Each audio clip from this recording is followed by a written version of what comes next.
परम के साथ स्नेह करने वाले महापुरुष जब मिलते हैं तो हमारी जीवन शक्ति का विकास स्वतः ही होने लगता है और धन्यवाद देने से भी जीवन शक्ति का विकास होता है। यह तो वैज्ञानिक शोध में भी सामने आया है। लेकिन यहाँ हमारे नौजवान संत श्री आसाराम जी बापू ने बरसों पहले बता दिया था कि ऐसी कई मुख्य बातें हैं जिन्हें अगर अपना लिया जाए तो जीवन शक्ति का विकास अपने आप ही होने लगता है। कबीर जी ने कहा, सत्संग की आधी घड़ी सुमरण वर्ष 50, वर्षा वर्षे एक घड़ी अर्थ फिरे 12 मास। कबीर जी ने कहा, सुख देवे दुख को हरे, करे पाप का अंत, कह कबीर वे कब मिले परम स्नेही संत। जिनका परम के साथ स्नेह है ऐसे लोग जब मिलते हैं तो जीवन शक्ति का विकास होता है। अब कबीर की बात सैकड़ों पहले की है, भगवान शंकराचार्य की बात हजारों वर्ष पहले की है, शास्त्रों की बात लाखों वर्ष पहले की है। उसी बात को रिसर्च करके डॉक्टर डायमंड ने अपने ढंग से पेश किया तो हम लोग विश्वास करते कि डायमंड ने रिसर्च किया, ट्रुथ सत्य है। लेकिन सत्य किसी के रिसर्च का विषय नहीं होता है, अपितु सारी रिसर्च उस सत्य के आधार से होती है।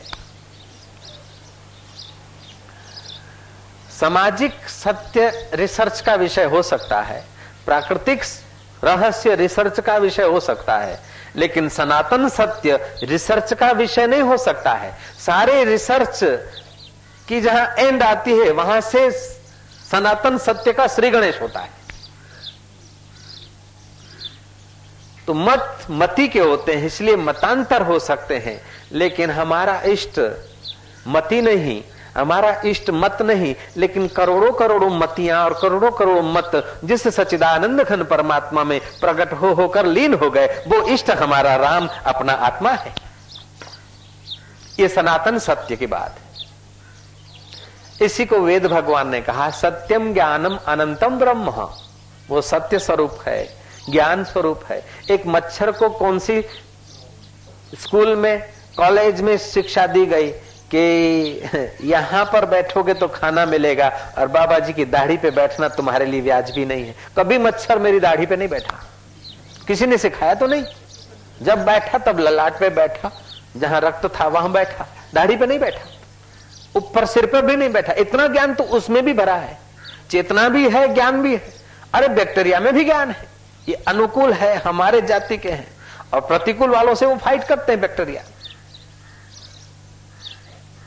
तो ज्ञान सत्ता परमात्मा की सूक्ष्म अति सूक्ष्म जीवों में भी है। खाने पीने की और अपनी पार्टी की रक्षा करने की अगर बुद्धि किसी व्यक्ति में है तो कोई बुद्धि का विशेष फायदा नहीं हुआ। इतना तो बैक्टीरिया में भी है, क्या बड़ी बात है। लेकिन अपनी पार्टी वाला अथवा विजातीय वाला, विरोधी पार्टी वाले में भी जो सत्य है, उस सत्य को स्वीकार करके अपने अहंकार का आग्रह छोड़कर जो जीवन की यात्रा करता है, उसके जीवन में शील की संपत्ति होती है। वेद वचन, शास्त्र वचन की अपेक्षा भी जीवन मुक्त ब्रह्मवेताओं के वचन ज्यादा हितावह है। वेद को सागर की तरह बताया, महापुरुषों के वचन सागर वेद से ही आएंगे, लेकिन सागर का पानी से चाय नहीं बन सकती है, खिचड़ी नहीं बन सकती, तुम्हारा दवाइयां नहीं बन सकती। वही सागर का पानी बादलों के द्वारा उठाकर जब वृष्टि कर दिया जाए तो उसी सागर के पानी से स्वाति नक्षत्र में की बूंद मोती बन जाती है। ऐसे ही शास्त्रों से जब अपौरुषीय तत्व में ठहरे हुए ब्रह्मवेता जब बोलते हैं तो उनकी वाणी हमारे जीवन में जीवन शक्ति को विकास करके जीवनदाता के साथ मुलाकात करा देती है। इसीलिए कबीर जी ने कहा, सुख देवे दुख को हरे, करे पाप का अंत, कह कबीर वे कब मिले परम स्नेही संत। परम के साथ जिनका स्नेह है, हमारा रुपयों के साथ, परिस्थितियों के साथ, गहनों के साथ, प्रमोशन के साथ, दुश्मन के मित्र के साथ, मकान के साथ, रुपयों के साथ स्नेह हमारा बटा हुआ है। लेकिन जिनका परम के साथ स्नेह है, ऐसे पुरुष जब मिलते हैं तो हमारी जीवन शक्ति का विकास होता है।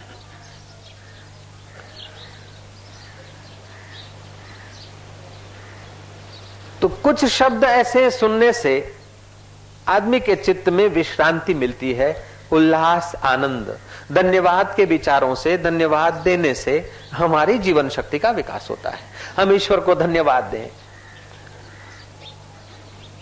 एक प्रसिद्ध विज्ञानी ने कहा कि मुझे अनिद्रा का रोग घेर लेता है, तब मैं नींद नहीं आती ये नहीं कहता हूं, लेकिन उस परमात्मा को धन्यवाद देता हूं कि बचपन में तूने मेरी मां के गर्भ में रक्षा की थी और जन्मा तो तूने मेरे लिए कितना सुंदर दूध बनाया था, न ज्यादा मीठा और न ज्यादा फीका। मीठा ज्यादा होता तो डायबिटीज होती और फीका होता तो उबान आती।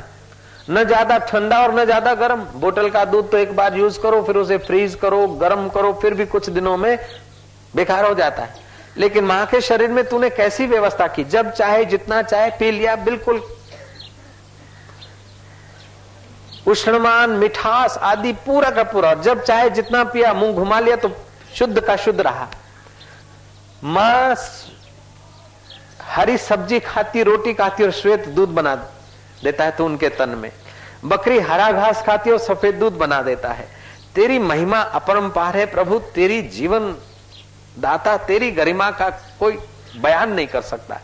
तूने कितने उपकार किए हम पर, कितने दिन आराम से नींद दी, आज का ही दिन नींद नहीं आई तो क्या बात है, खैर तेरे को धन्यवाद देने का मौका तो मिला। ऐसा मैं ईश्वर को धन्यवाद देना शुरू कर देता हूं।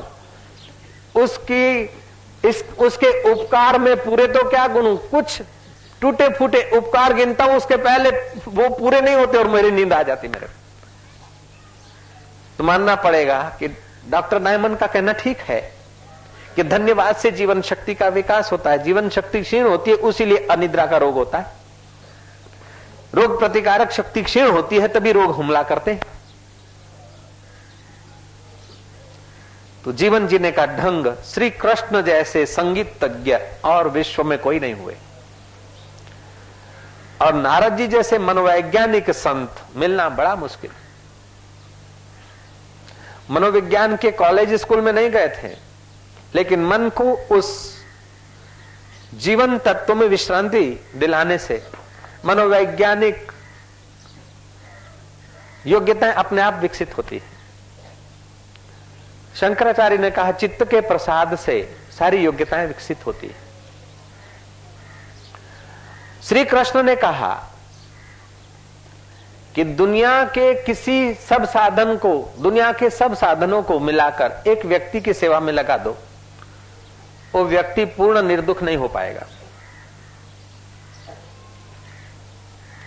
पूर्ण निर्दुख नहीं होगा। दुनिया के सब साधन, दुनिया के सब आविष्कृत पदार्थ, दुनिया के सब विज्ञानी, दुनिया के सब प्राइम मिनिस्टर, प्रेसिडेंट और सेनापति एक आदमी की सेवा और चाकरी में लग जाएं, तभी भी एक आदमी को पूर्ण तृप्ति या पूर्ण सुख नहीं मिल सकता।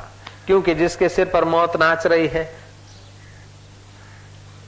सुविधाएं अधिक मिलेगी तो सुविधाओं के अधीन रहेगा,